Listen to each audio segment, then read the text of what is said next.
டே 94க்கான 2வது promo release பண்ணிட்டாங்க. அர்ச்சனா தான் வந்து இந்த சர்க்குலரை படிச்சுட்டு இருக்காங்க. இது 2 விதமா 2 ஸ்டெப் டாஸ்காக நடைபெற போகுது அப்படின்னு சொல்லிட்டாங்க. முதல் ஸ்டெப்பில் பார்த்தீங்கன்னா நிறைய அப்ஸ்டகல்ஸ் இருக்கும். அதையெல்லாம் தாண்டி அந்த இதை கோல் ரீச் பண்ணுற 3 நபர்கள் அடுத்த ரவுண்டுக்கு போவாங்க அப்படின்னு காட்டுறாங்க. இதில் பார்த்தீங்கன்னா பயங்கரமாக அந்த ப்ரோமோவில் காட்டும்போது அர்ச்சனா இங்கே அங்கே எகிரி குதிக்கிறோம் அந்த காட்சிகளை பார்க்குறோம். மாயா இப்படி தத்தி தாவும் காட்சிகளை பார்க்கின்றோம்.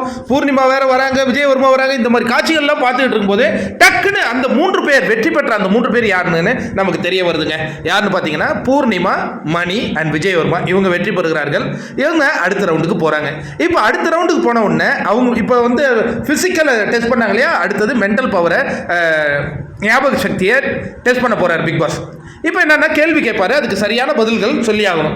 இப்போ என்ன சொல்றாருன்னா ஒரு கேள்வியை கேட்கிறாரு. உன்னை போல் ஒருவன் டாஸ்க்ல விஷ்ணுவின் கதாபாத்திரத்தை ஏற்றது யார் அப்படின்ன உடனே மணிக்கு சரியா உள்வாங்கல போல இருக்கு. பாவம் அவர் வந்து போக்கிரி பொங்கல் விஜய் அப்படிங்கிறாரு. யோ உன்னை பொருள் ஒருவன்ல விஷ்ணுவின் கதாபாத்திரத்தை ஏற்றது யாரியா? அதான் விஜய் தாங்கிறாரு. உடனே சக்குன்னு யோசிச்ச பூர்ணிமா டக்குன்னு பசர் அடிக்கிறாங்க. அவங்களுக்கு விஷ்ணுவை பற்றி தான் A to Z தெரியுமே.